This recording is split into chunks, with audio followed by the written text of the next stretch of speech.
You're listening to Just, stories about the people working to build thriving communities rooted in justice.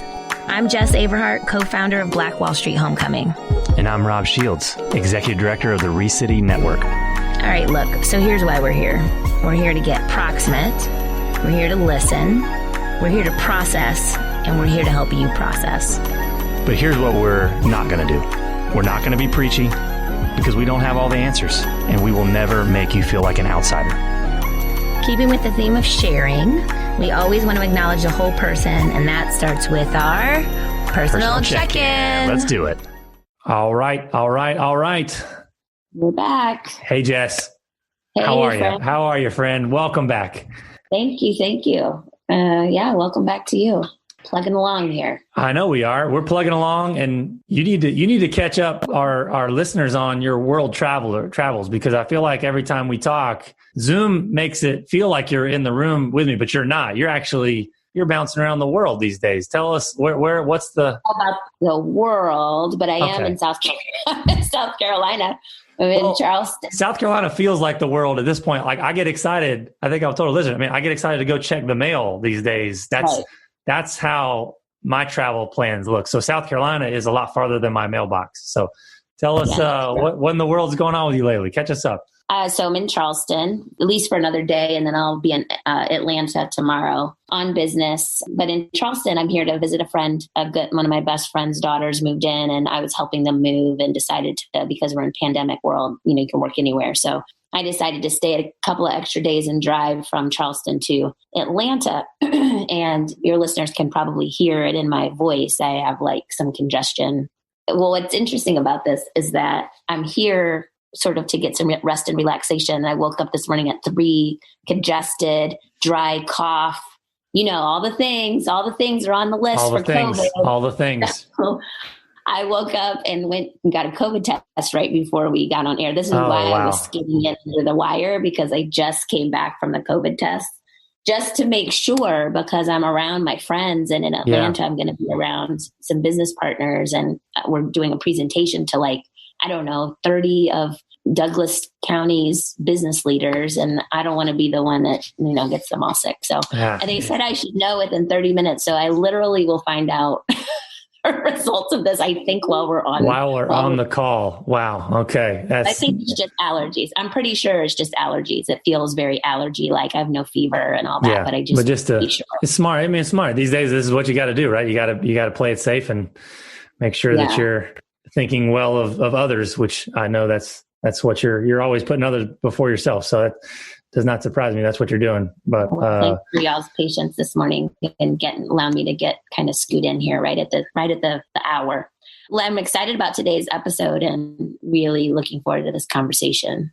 Been a fan of this work for a couple of years now, so I'm just excited to talk about it. I think it's going to be good. How are you, friend? I'm good. Today is a neat day. It's my son's, Charlie. It's his 6th birthday. Aww, I don't know if any of our listeners have kids around that age, but he is usually, you're picking the theme of the birthday based around the favorite movie at the time. So he's on a huge How to Train Your Dragons kick. I don't know if you've seen that movie, but 1 and 2. There's 2. I think. There's 3 of them. Oh, there's 3. There's 3? Yeah. Well, my kid's 18. And if I've been watching the third one, we might want to question my choices in film. But I did see the first and second one. Yeah, you never move past Disney movies, Jess. Come on, never too old, right? I'm still enjoying The Lion King and all those good ones. But no, it's a fun day. Got to we always wake up. Our kids celebrate birthdays with birthday donuts. So I was out making a donut run early this morning to make sure that he had it ready for him, and it's off to a good start. So I'm excited. But it's awesome. Even amidst the pandemic, right? You're still celebrating milestones, and life is still moving forward. So it's cool. It's a cool level set. Yeah, and birthday donuts are still the thing. I love it. Birthday donuts still got to happen if you can make it happen. So I don't know how to transition from birthday donuts to welcome our guests. So I'm just gonna do it. Maybe I might ask the first question of does our guest like donuts? Maybe that's what I'll do. That'll be the way that we pull this thing full circle. But excited for this conversation. I think I say this a lot, but I think our listeners hopefully know that we mean it every time we say it, is that this is a really meaningful, important conversation. And I think really kicks us off to land the plane for season 2, which is kind of hard to believe that we're even saying that, in a really powerful way. I mean, these final episodes that we're going to be doing are really going to be very focused and interconnected. We've talked a lot of times about the importance of, if we're going to look forward with clarity, if we're going to see clearly in 2020 and going into 2021, we've got to look back. We've got to look back at our history. And I think that's what today is going to be all about. It's about looking back so that we can look forward with clarity. And I can think of no one better to do that than our guest, Jes Averhart, who is the director of a documentary called Wilmington on Fire. We're going to tell you a little bit more about the documentary here in a second. But before we do that, let's welcome Jes onto the podcast. Jes, are you on? Can you hear us? Yes, I can hear you. I love it. All right. So I promised I would do this. Jes, do you like donuts? I've got to build a bridge between what we just talked about and our conversation. Yeah, I love donuts, actually. A fan of donuts? Okay. Do you have a particular kind or location, like franchise, that you're like particularly loyal to? Or are you just all things donuts all the time? All things, all things really. I pretty much like just the regular plain glazed. Simple. I love it. So that hot sign on the Krispy Kreme goes up. Oh, right? yeah. That's like the bat signal. I'm the same way. Same way. Huge fan. Can't mess with the original, right? You can't. Right. You can't get any better. So, well, we're excited to have you on, Jes, to join us. Thanks for carving out the time. I think especially with your North Carolina roots, you're joining us from Wilmington, which is the whole, the history we're going to be diving into, which I think is especially meaningful, but also you live in Durham. And so worlds colliding here. We're a Durham-based, kind of Bull City-based podcast. And so to have you be a Durham resident, but joining us kind of on location from where this original documentary took place, I think is really powerful. And I think kind of is a walking example of what we're trying to get at for our listeners, of like being connected to place, having a relationship with place in your community and knowing its story and just being connected to the dirt, honestly. And I think that's what you're going to be able to do for our listeners. Just to frame up our conversation, just a little bit about Jes before we dive into hearing more about him and his story. Jes is a communications manager of the Full Frame Documentary Film Festival. He's a film director, producer, social media specialist, and a graphic artist from Laurinburg, North Carolina. So he's a Tar Heel native. He's a graduate of King's College in Charlotte with a degree in graphic design. Jes founded Speller Street Films in 2015, in which he produced and directed the award-winning documentary Wilmington on Fire. Through various grassroots marketing efforts, the film has gone on to win 4 awards and has been screened in 12 film festivals, which actually might even be more than 12 at this point. Jes is also working on part 2 of Wilmington on Fire, which is really excited to talk about. And I think this is why he's hailing from Wilmington for today's call. He's also consulted on various film festivals, on social media strategies, community engagement, and programming. So Jes, we're excited to have you join us. Before we get into your story, just want to frame up a little bit about the documentary itself so that you can kind of take us into deeper waters on the backstory of how this documentary came to be. So I'm gonna kick it over to you, Jes. Yeah. And so for our listeners, what I'm going to do is just read sort of the synopsis. This film's been out for 5 years and continues to gain momentum, right? It's just as the world turns, so does this film in the hearts and minds of Americans as they continue to think about their place in history and our just historical context and foundation of what moments in time really mean. And so I'm going to read this. I think this will provide some helpful context as we go into our interview. So Wilmington on Fire is a feature-length documentary that chronicles the Wilmington Massacre of 1898. The Wilmington Massacre of 1898 was a bloody attack on the African-American community by a heavily armed white mob with the support of the North Carolina Democratic Party on November 10th, 1898, in the port of Wilmington, North Carolina. It was a coup d'etat. It was considered actually one of the only successful examples of a violent overthrow of an existing government and left countless numbers of African Americans dead and exiled from the city. The event was the springboard for the white supremacy movement and Jim Crow segregation throughout the state of North Carolina and the American South. This incident has been barely mentioned and has been omitted from most history books. really wasn't until 2006, which if you do the calculation, that's 108 years later, after the North Carolina General Assembly published a report on it, that the tragedy became known to the general public. And this is why the arts are so important, is that when you bring creatives and filmmakers to the table, they can bring stories like this to life and make connections to what is happening today and provide you historical context and roots as to where that hatred begins, right? Where those sort of connections and ties start, and also the resiliency of a people. And so that is Wilmington on Fire. And Chris, we're so glad to have you here. I'm just delighted to learn from you and hear your story. I know you're in Wilmington with us. You're with us, but you're in Wilmington. I think you're filming Wilmington on Fire Chapter 2, right?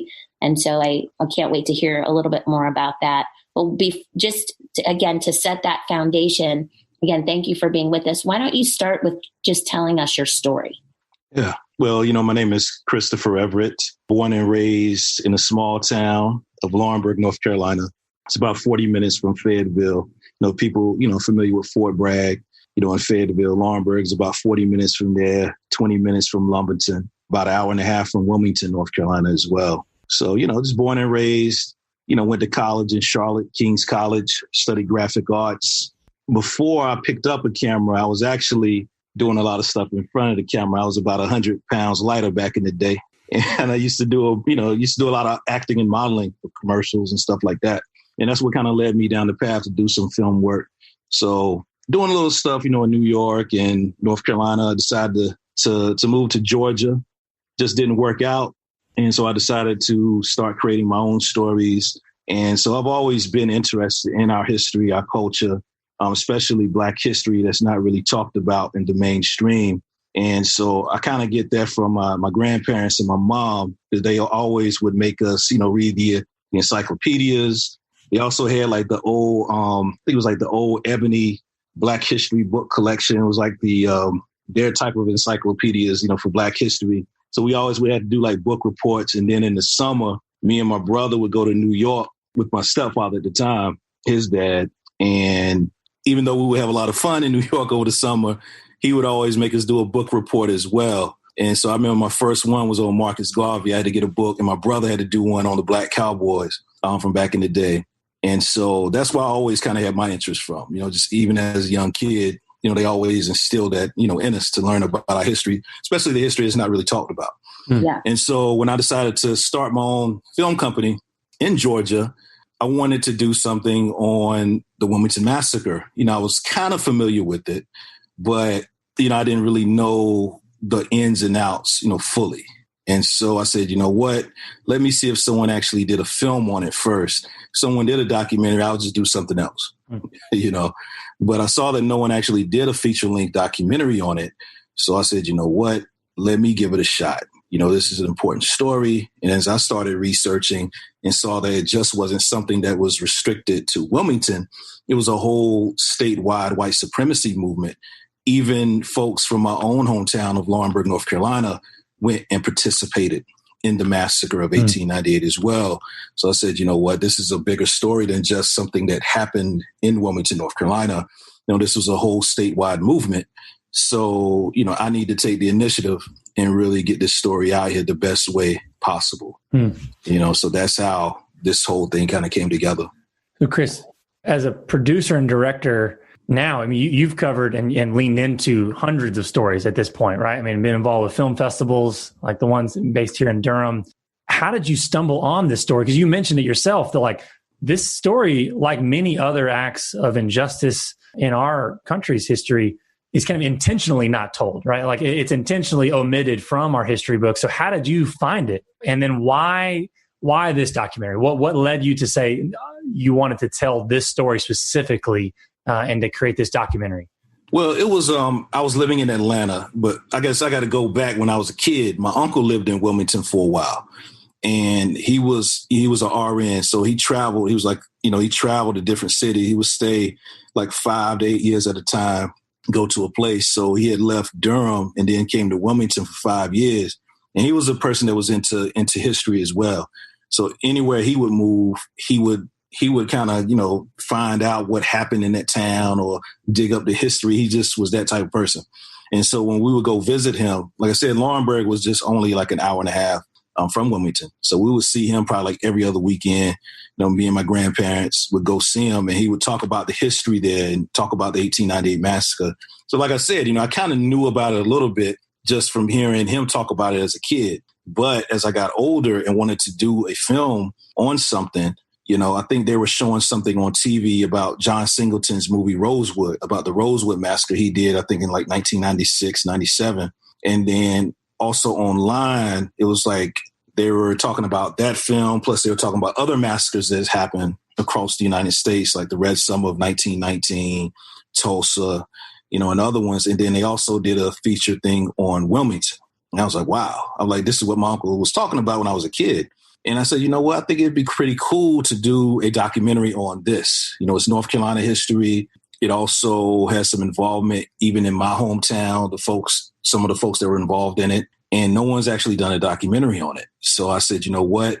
I'm going to go ahead and do it. I'm going to take the initiative. I'm going to start researching. So what I did was I got a lot of books, started reaching out to different historians, authors, and also some certain direct descendants of the victims of the massacre as well.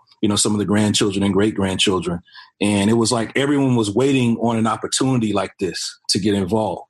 It's like everyone was kind of waiting on someone to do a project like this, because everyone I reached out to, they were just more than willing to help and get involved and just provided me with everything I needed, whether it was research, documents, old archival material that was passed down, from generations. Like I know one guy, his great-great-grandfather was a Black police officer during the massacre. After the massacre, they stripped all the Black police officers from their titles, their jobs. But he didn't really know the story all the way. But he said, man, I wish I could have told you more stuff, because my people, they tried to tell me when I was a kid, but I just wouldn't pay attention. And, now they're gone. And I was like, man, I should have sat down and listened. But I have some old photos of him, and you can use them in your project.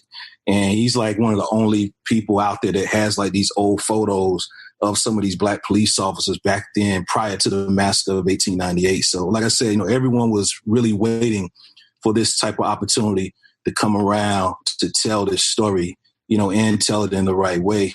I just happened to have the initiative to move forward. 'Cause a lot of people tried to make a film like this over the years, like the state of North Carolina. I think they tried to budget like $500,000 to do what I did, to give a production company. It didn't get passed, through the General Assembly, but they tried to make an effort to do that. Been several celebrities that have talked about doing something, here and there. Because, Wilmington was a big film town, with Screen Gym Studios. It was real big, like what Georgia's doing now. North Carolina was doing that, the mid-90s to the early 2000s, TV and film. And so a lot of people would, I guess, hear those type of stories and find out about it, want to do something, but they never went through with it. But, luckily, we were able to do it, and accomplish it. This is so good. A lot of thoughts running through my mind, but one in particular before I get to the next question is this idea of the history that's passed down, verbally. We tell these stories and they become like this thing of folklore or legend.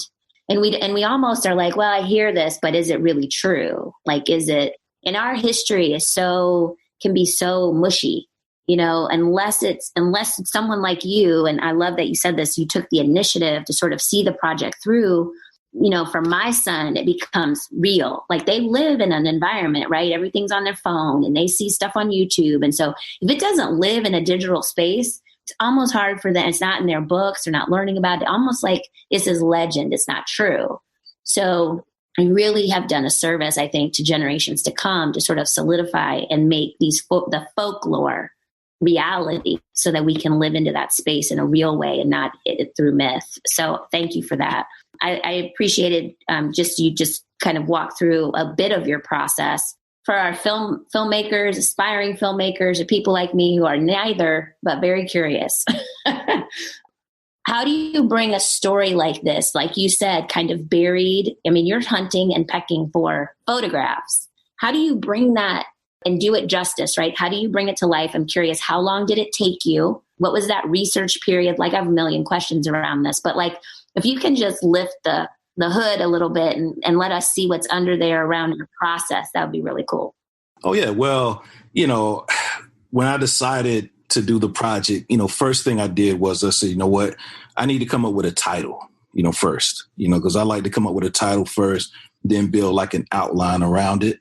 So I had several titles. I had some crazy stuff. I got like my old notebook. And then just caught me. I kept looking at, the burned down newspaper press, Alex Manly's newspaper press that was burned down. Mm. And that's really the prominent picture. Anytime anyone looks up the Wilmington Massacre of 1898, that photo comes up of the white mob in front of the burnt down newspaper building. And I said, what about Wilmington on fire? And, just because that was pretty much that's the main image of the Wilmington Massacre 1898, of the burning down of the newspaper, the black newspaper press. That's how I kind of came up with that name. And then just went to the drawing board of saying, how do I want to structure this thing? Because Wilmington on Fire was really my first documentary. I never made a documentary before that. So I got on YouTube, was looking up, how to make a documentary. I got a whole bunch of books on how to do documentaries because I didn't know what I was doing. And, and so, I just went on Amazon and got some books. And also I just started looking at documentaries even more. I know one film that's a great film that everyone should watch if you like Wilmington on Fire. It's a film called Banished by Marco Williams. Excellent film. And that really gave me the courage and the confidence to do Wilmington on Fire, because what he did with Banished, and it came out, I think, 2006. And what Banished was about, Marco Williams, he documented 3 different racial massacres in the Deep South. I think it was like one in Arkansas and like 2 in Georgia. I think it was like Forsyth County, and I forgot the other 2 places. But he did something similar, documenting 3 different racial massacres that happened, down south as well. And then what their situation was different. It wasn't a coup d'etat, but theirs was like true ethnic cleansing. Even though the massacre happened in Wilmington, you still had some black people that lived there, and you still have black people that live here today, even though it's not the big population it once was. But when he documented his 3 massacres, they totally just wiped out the black population. And like these places now, 0 black population. I'm like, man. So, seeing that, I was like, okay, this brother did it. I'm going to try to do it too. And so I just started looking at some of his other work as well. And then just started looking at documentaries in a new way. And then just started picking different pieces. I watched some Ken Burns stuff and, just watched Stanley Nelson, some of Spike's work, documentary work, and just starting to see what I liked, what I didn't like, and how can I incorporate some of these elements into telling the story I want to tell about the Wilmington Massacre of 1898. So then I started researching, and anybody can also look this up too if they want to look up some of these documents. But, the state of North Carolina did an official report back in 2008. And it's a 600-page document, the Wilmington Race Riot Commission report. So I've read that whole thing, 600 pages, wow. And also read a couple of books on the 1898 massacre as well. And then so from there on, I said, it's time to start getting some experts and reaching out to them to see if they're interested in being in this thing. So the first person I reached out to was a brother by the name of Larry Rennie Thomas. He's in the film, throughout the film. He's pretty much known in Wilmington as Mr. 1898 because he was really one of the only ones that's always been vocal on this, even before it kind of became a popular topic to talk about. And he's written several books on it, just the history of racism in Wilmington and those type of things. So when I reached out to him, he's the one that kind of guided me along and introduced me to people like Dr. Lewin Manley, Alex Manley's grandson, and because his organization actually seeks out direct descendants of the victims of the 1898 massacre. And he's trying to help build a case for reparations as well. So he was one of the first people I reached out to. And from there on, it just kind of spurned off into reaching out to folks on my own, like the lady who wrote the actual official state report for North Carolina, Lorraine Umfleet. I reached out to her. She wanted to get involved. Professor Sandy Darity for Duke University, he actually contributed to that report on the economic impact of the massacre. And so I reached out to him, and he provided that, that context to the film also. And so after that, we just started interviewing people on the phone, going to see people. And then it was time to put the camera in front of everybody. So that process really took to shoot everything. I think the first thing we shot was in November 2011. And the last thing we shot was the summer of 2013. So it took a good, couple years to shoot everything we needed. And this was all self-financed, because I had got laid off from my job in Georgia and I had to move back to North Carolina. And I decided to leave Georgia and move to North Carolina and get this project going. And so I just took my savings and whatever unemployment I was getting and just made it happen. I said, you know what, I'm going to go out on faith and just do this thing. Whatever happens, happens. I just want to tell this story. No one cares about it. Oh, well, I know I tried to do my part, in telling our history and preserving our history. And so it was a good 2 years of filming, ran out of money because I forgot that you have to have post-production funds. So I needed about $15,000 to finish post. And out of the blue, an NBA player hits me up and gives me the post-production funds. It was crazy. David West, he's a retired NBA player now. He played his last 2 seasons with the Golden State Warriors, during their whole championship run. And he hit me up. His business manager hit me up because he wanted a DVD of the film. And I said, man, the film's not done, but when it's done, I'll let you know. And he said, well, how much do you need to get this thing done? And I said, well, I need, such and such to finish it. He said, well, we can help you out because I think this story is very important to be told. And I want a DVD also. So it was just a few months back and forth. He came to play the Charlotte team. Like Laurinburg's like an hour and a half from Charlotte. Went up, watched the game, chopped it up with him after the game. He said, man, I like what you're doing. I want to give you the funds to do this thing. Let's partner up to do this. And that's how we got it made, and then we premiered it at Cucaloris Film Festival. It's a big film festival in Wilmington.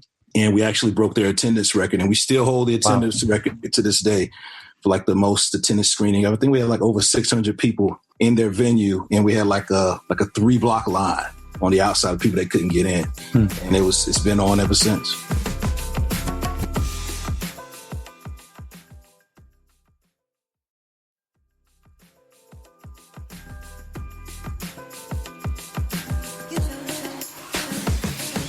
I love this story. This is so good. I mean, having watched the film, Chris, I just think that when you mentioned earlier, look, I'm doing this. I'm not doing it for a particular number, although the numbers did come, right? And they did come. That wasn't your main drive. You obviously wanted as many people to engage with it. But I mean, one thing is clear that I'm sure you noticed as you filmed it it was incredible. You could tell it was meaningful for the people who were filmed to give them a chance to tell their story.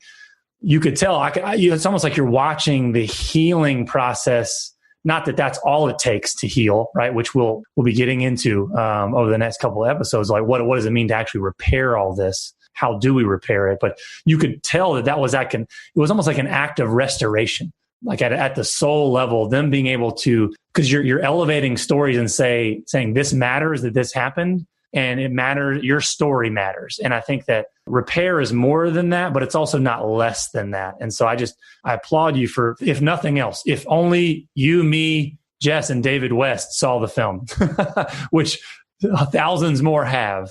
I think that the gift you gave to the descendants, who are impacted generationally by what happened now over 100 years ago is incredibly meaningful. And that comes through the screen so clearly. And so I'm grateful having watched it. It's a moving documentary. I'm hoping that every single listener that hears this will immediately go and watch the film, and we'll make sure we point to how they can do that.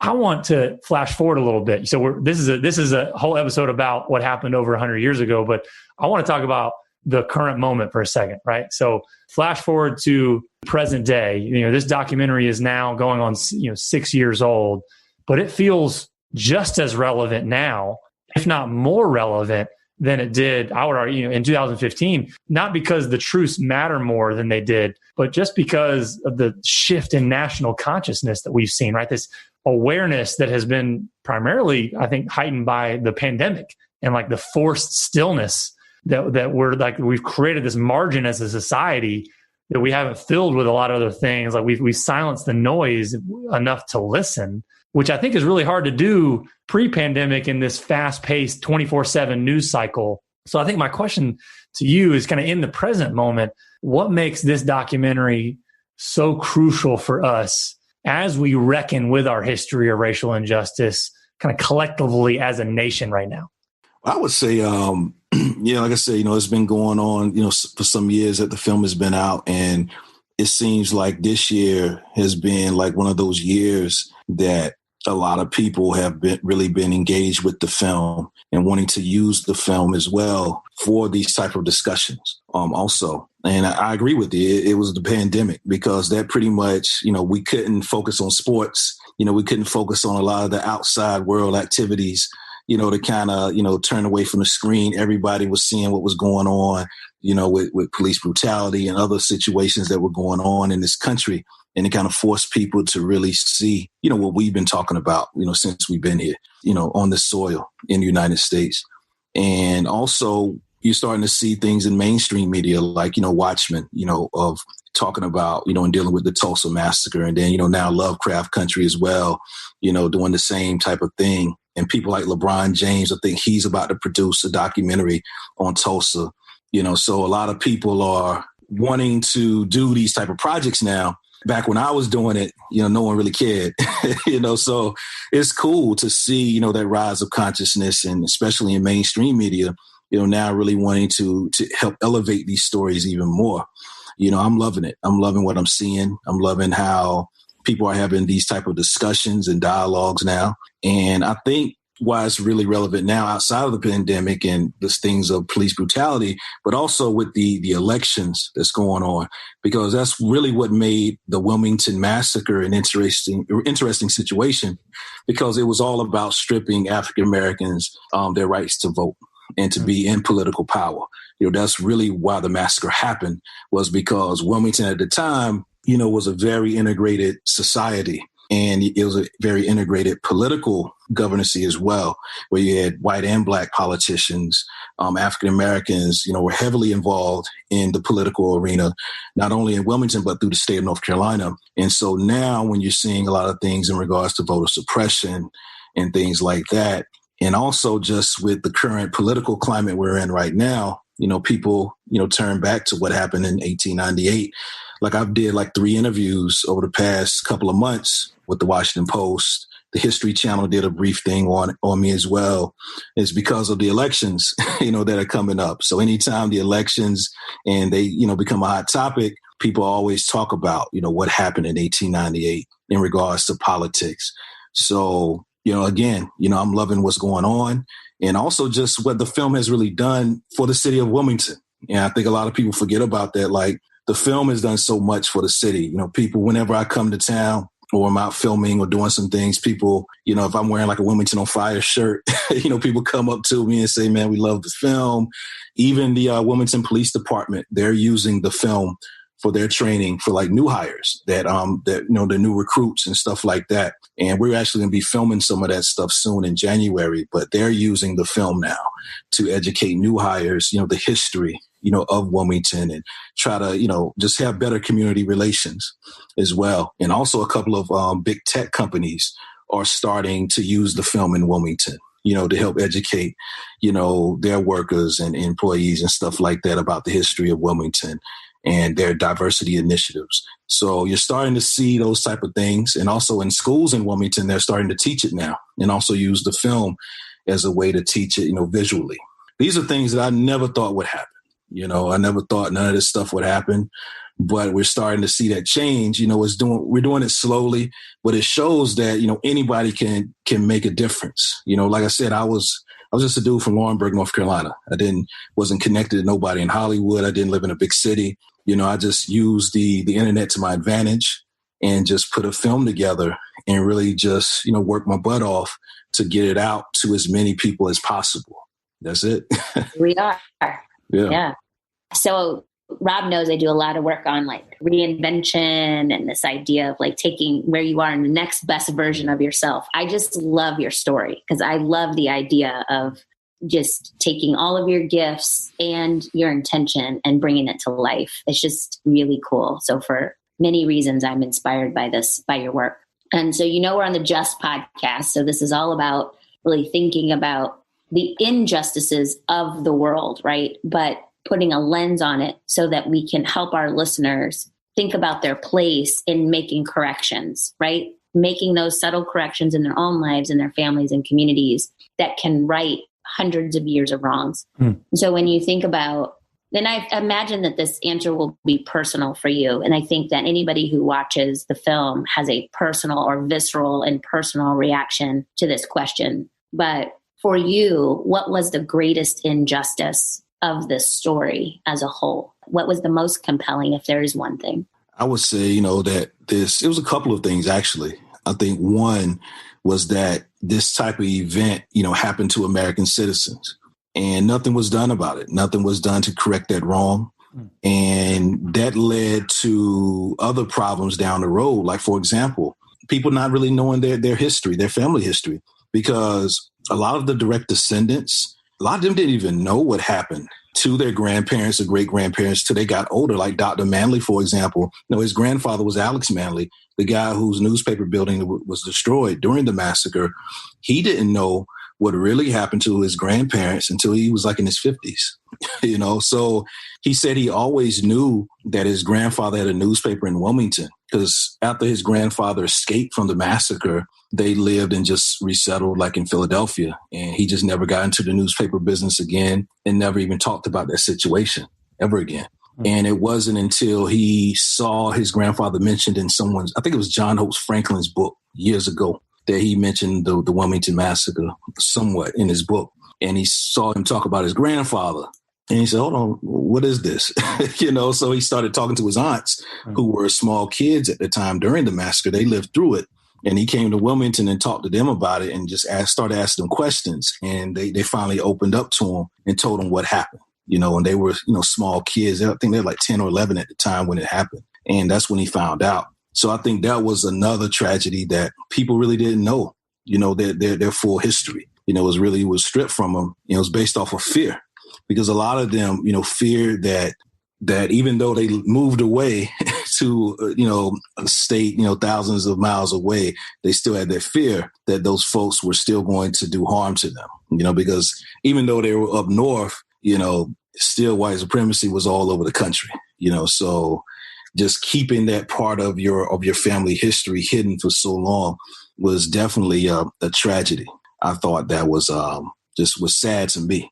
And I would say third is just there really hasn't been full restitution, whether it's reparations or some type of restitution that hasn't happened yet. And I think that's what really the city of Wilmington, folks in Wilmington across color lines, white and black, all are saying there needs to be some type of restitution. And especially the direct descendants of the victims, they definitely want restitution as well. I think those are the three things that really, really got me, when I did this project. Thank you for that. Thank you. Yeah, I think that's when you're saying nothing was done to make this right, to right this wrong, and that people were stripped of their stories, right? On top of everything else that was loss of life, the loss of property, the loss of wealth, generational wealth, that has had these profound ripple effects to present day. I just think that maybe the thing that rises to the surface as you're sharing is that whole idea of the dignity and the power of knowing where you came from, right? And you're knowing your own history and how much that was intentionally removed. Also, I know one last thing as well that kind of shocked me too, because also just for the city of Wilmington as a whole, because back then, Charlotte, Raleigh, those weren't the places to be. Wilmington was the spot, because it was very thriving, and this massacre stunted the growth and the progress of the city. There's no telling what Wilmington would be right now. It would be what Charlotte is right now if this stuff never happened. So I also look at it like that, like, man, because I come to Wilmington all the time. And I'm like, man, this city had so much potential. Prior to the 1898 massacre, there's no telling what it could have been. And also just the state of North Carolina as well, and just the American South, that, this event kind of signaled this whole movement for white supremacy throughout the American South. And so it really shifted the whole country. Also, like I said, this thing is bigger than just Wilmington, North Carolina. It's really an American tragedy. I think the film does a great job of providing that context, which is so important. I think that you mentioned that because, I'm from New Bern, North Carolina. So I know more than most the significance of what a port city used to mean, because, New Bern used to be the capital of North Carolina for a reason, because it's on the water. You didn't used to be able to have culturally significant places that far inland, that long ago. Now everything's shifted. You have Raleigh, you have Charlotte. But I think your documentary, I can't remember the direct quote in there, but someone said it really poignantly near the end. We're talking about the devastation that happened as a result of this massacre really, really damaged the soul of the city. Yeah. Because you can't have something like this happen to half the population of a community.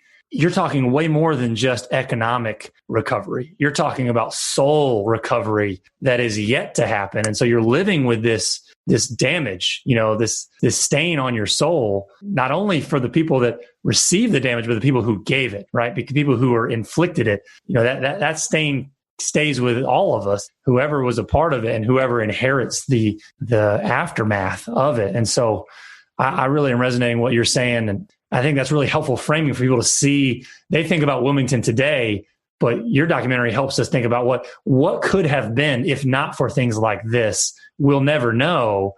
And I think that's just really helpful framing to kind of reimagine maybe a new story for cities like Wilmington that have such a difficult past that haven't really reckoned with it yet. Shifting gears a little bit as we move forward from this, Chris, I know you're working on part 2, chapter 2, but staying with part 1 for a minute, what do you hope, since people can access part 1 right now, and I really hope they do, when they watch this film, what is your main hope that people would take away from this documentary and from this experience of leaning into this history in this way? What change do you hope that this sparks? And I would say particularly for viewers who watch the film that call North Carolina home, because that's a majority of our audience, not exclusively. And we have people joining in from all across the country that probably have their own histories to reckon with and all over the place. But I think even specifically for North Carolinians listening in, which is a bulk of our audience, like, what is your hope that they take away from watching this?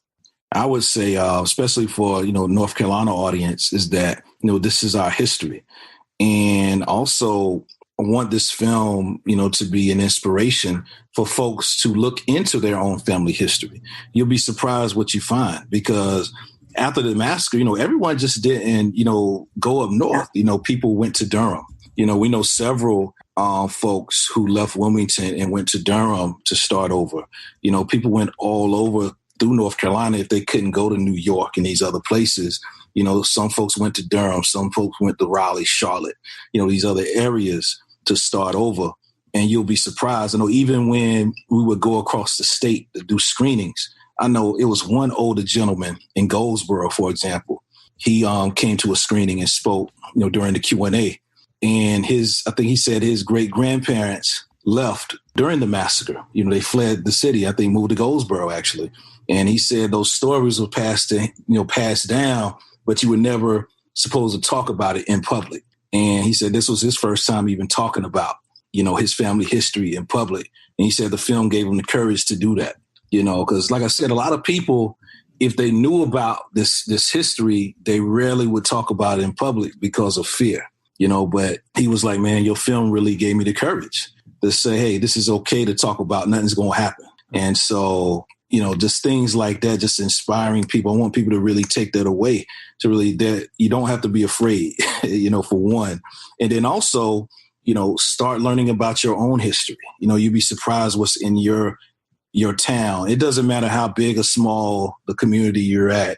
There's some interesting stories. There's some interesting history right there. Even where I'm from in Little Laurinburg, we have a lot of history. So, we have to know, our history, not only just to know the history, but learn from the mistakes we made in the past also. Like Wilmington was a prime example of something that we should still strive to be, of an integrated society. Everyone working together for the betterment of everyone. That's the positive. That's one of the reasons why I wanted to do the film, to show people that we actually did this, coming out of Reconstruction, after the end of slavery.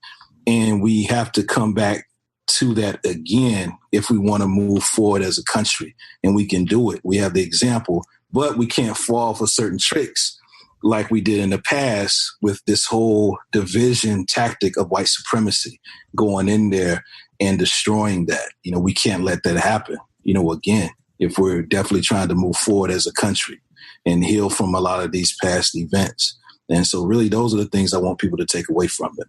Thank you. Yeah, it's good. You gave us some show up moments. So this is actually the moment as we sort of land the plane, right?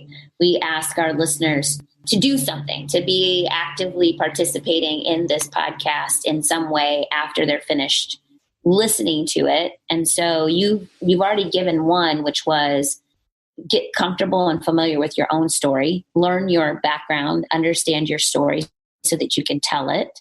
Obviously, I'm going to give one, which is to watch the film. If you haven't watched the film, watch the film. And it's on Amazon. I mean, you can just get it on Amazon Prime very quickly or online. I mean, it's just very accessible. So just do that. Google it and figure out how you want to watch it.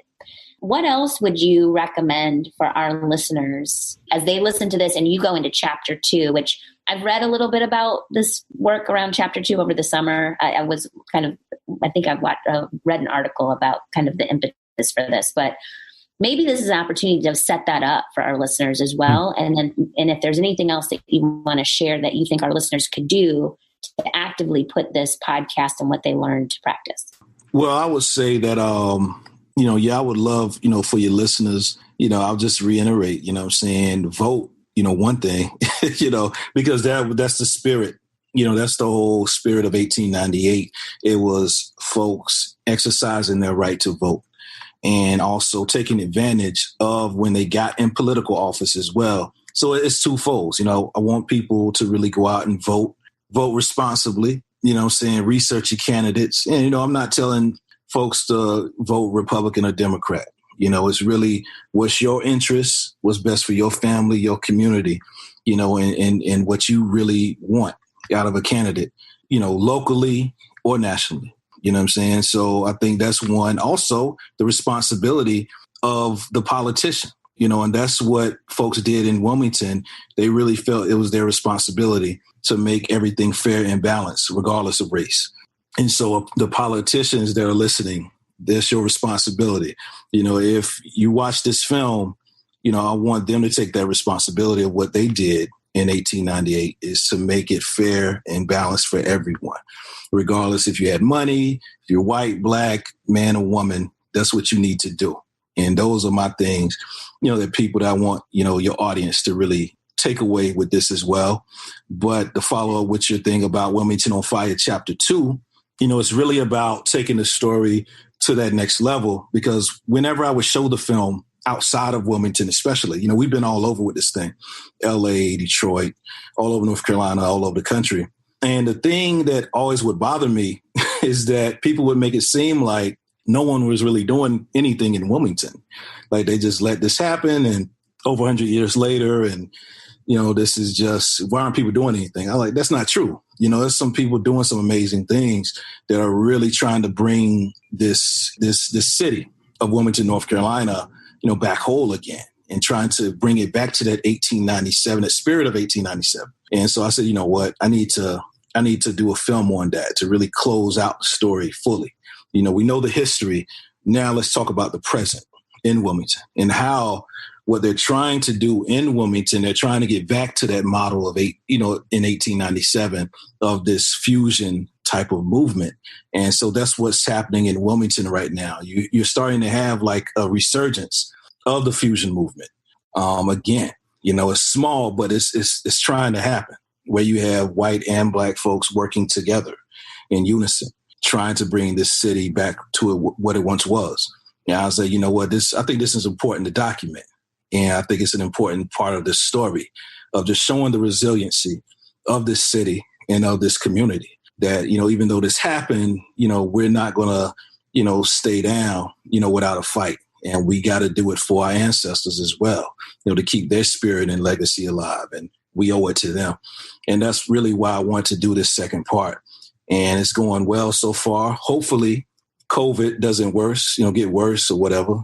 We can premiere it next November and do the same thing we did with the first one, go all over the state with it, all over the country with it, and just continue to show people, the history and the impact of this story.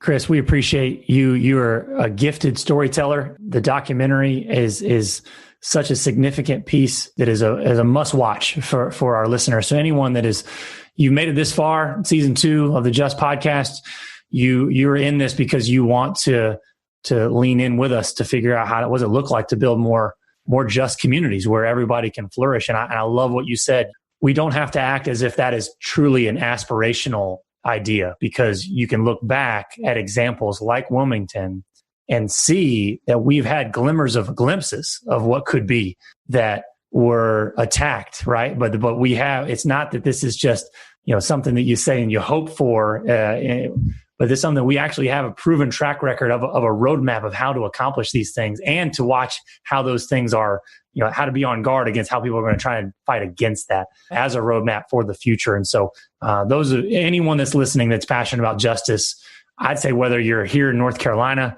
Durham, Wilmington, the South, you name it, there is something to lean in and learn here. And so I just appreciate you and the work that you put in to give this gift to the community of Wilmington, to the state of North Carolina, really to the world. Hats off to you, man. We're looking forward. Can't wait for chapter 2, and just wishing you all the best as you wrap. I don't think Jes and I probably should be your first call. If you need that next big check, I think you probably need to stick with the NBA route, I would imagine. But whatever we can do other than, writing that NBA salary check to get you across the finish line, man, you just say the word, because we're huge fans and supporters of what you're doing. Cool. Thank you. I really appreciate it. And also, I have another interesting story that I'm almost done with. It's a project I started right after I finished the first Wilmington on Fire. It's a martial arts documentary, actually. It's very different. Wow. Yeah, I would say so. Kind of a 180 there, right? Yeah, it's called Grandmaster. I'm about 80% done with it. And also I just got accepted into a huge documentary fellowship lab as well. And that announcement is going to be made publicly next week. They're going to send out a press release for that project. And the film is called Grandmaster, and it's about Grandmaster Vic Moore. He was one of the first professional Black karate champions in the United States, and he's still around. He was a champion and a pioneer in the sport of karate when karate first became a professional sport in the 60s.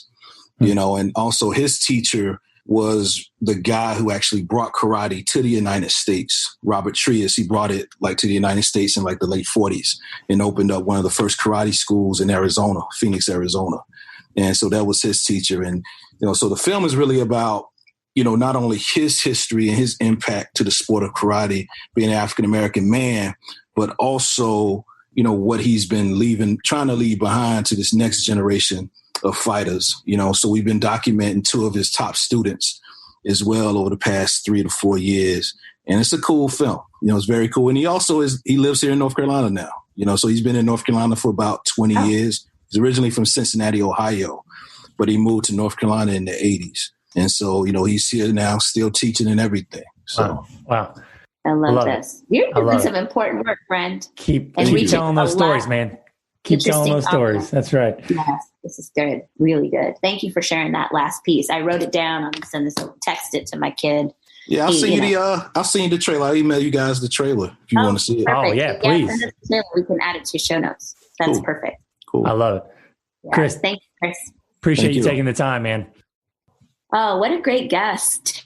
Seriously. He's just all the things. I mean, he's doing good work, and I don't know. I love it. What was your if you just had to if I did time you, what were the quick things that you're just woof, that was so powerful. Yeah. Those highlights. Honestly, I think 2 things. One is that this concept, which I think you have to be careful with in the nonprofit space of only speaking aspirationally, as if there aren't examples. Honestly, I think I went into this conversation just thinking it was all bad.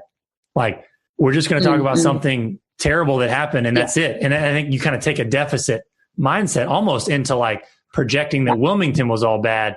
That's not true. The reason this happened was because of the good that was happening, because people were linking arms across lines of race. In 1898, this was happening.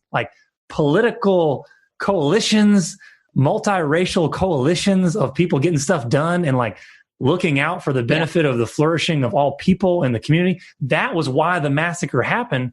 was because of the power dynamic was being truly shared. And like, it helped recenter my framing for this whole story of like, you need to lean into this, not just to look at the injustice, but to look at the roadmap to building just communities was also in this story. And I think that to me is probably my biggest takeaway. And also this idea that injustice isn't just out there.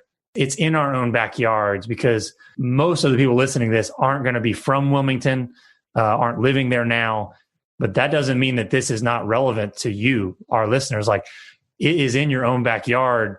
You need to look at start with your own family history. And just Chris's words, you'll be surprised what you find. Right. Yeah. No, I love that. I love that roadmap, building the roadmap to justice. Yeah, it was cool. I also felt like much of my takeaway around the film is just this trauma for like an entire community to have such incredible trauma that never got addressed over 100 years and then continued to filter like through sand through every generation that came through that family. Right. And so again, not to be deficit mindset, but I guess it's just another example, I think, for our listeners to just be reminded that, you know, when when we talk about race and we talk about anti-racist spaces and we're talking about righting injustices, there's a reason we talk about that, because the trauma around a people that are neighbors and Americans versus the juxtaposing that with somebody who lives next door who doesn't have a historical trauma set like that. It's really important for us to remember that this is a real physical manifestation of things like a Wilmington on fire, of an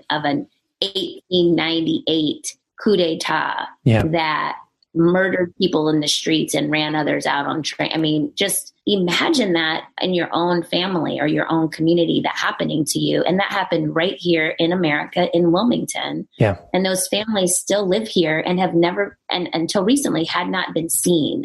No. And I think that we have to just acknowledge some of that. And that's how I was feeling as he was talking it through. I love this chapter 2 piece, because I think that brings to life, again, resiliency of a community, a resiliency of a people, the strength of a people, white and black, that can acknowledge this wrong and say, where do we go from here? And how could we replicate the 1897 spirit? He called it the fusion movement. And so I thought that was a really great place to end, but it's given me a lot of food for thought. It's just, again, one more piece in this puzzle of why it's important that we have the Just podcast and why it's important that we talk about these stories, because it's real. Yeah. It's real. You bring up this juxtaposition of two realities that are, I think, true at the same time, is that, you know, clearly this documentary shows you that trauma compounds over time, right? Like this idea that, and I think Watchmen, he alluded to Watchmen, which, you know, that as the power of art and stories to tell our history in a way that we can access. And like, I think Watchmen even does that beautifully in the way that they tackle generationally inherited trauma, like as a mental health issue of like, man, I'm inheriting the weight and the trauma of my ancestors, and I carry that on my shoulders. That does it better than I think I've ever seen.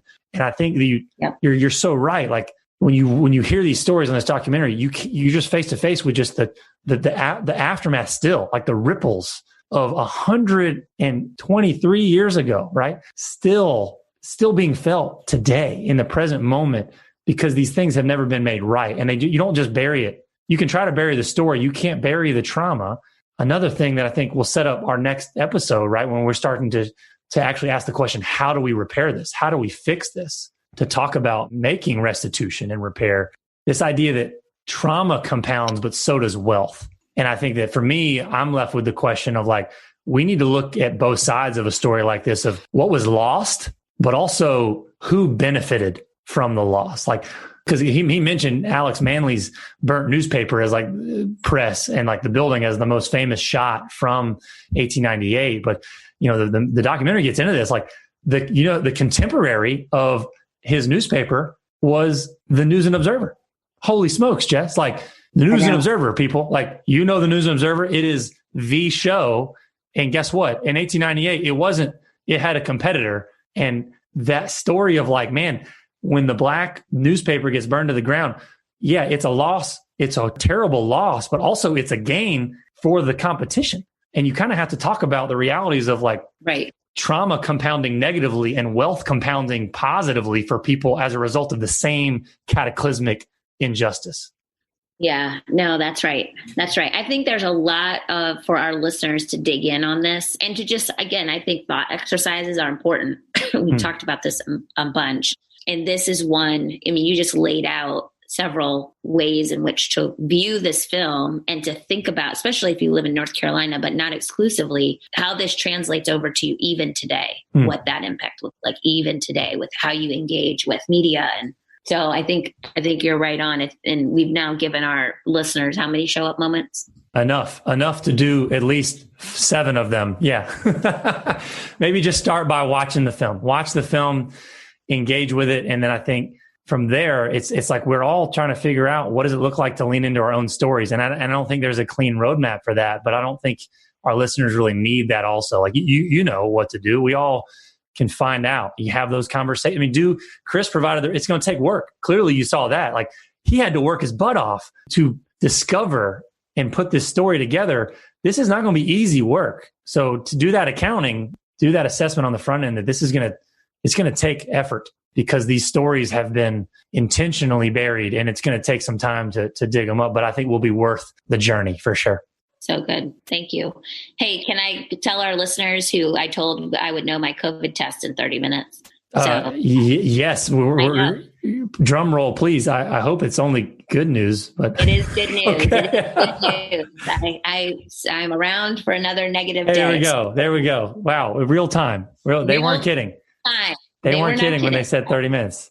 Yeah, I don't want anybody thinking like lingering, like, oh, I'll have to wait till next week to see if Jess is sick. So no, I'm not sick. I mean, I am definitely allergies or whatever is happening congestion wise, but it's not COVID. Thank goodness. Oh man, that's grateful. Anyway. Grateful to hear.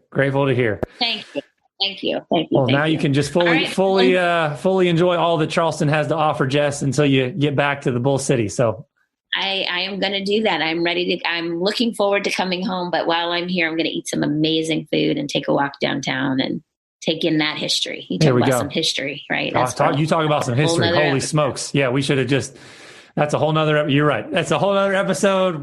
That's going to have to be a season 3 right there. We'll season 3. That might be all of season 3. Yeah. We'll have to come back here. Holy smokes. Okay. All right, friend. Until next time, looking forward to continuing the conversation. Be good. Thanks so much for listening to Just. In the spirit of sharing, if you like what you've heard, tell a friend about the show and give us a 5-star rating and review. Many thanks to DJ P-Dog and producer Low Key for producing the music for our show. Subscribe on Apple Podcasts, Google Podcasts, or wherever you listen to podcasts.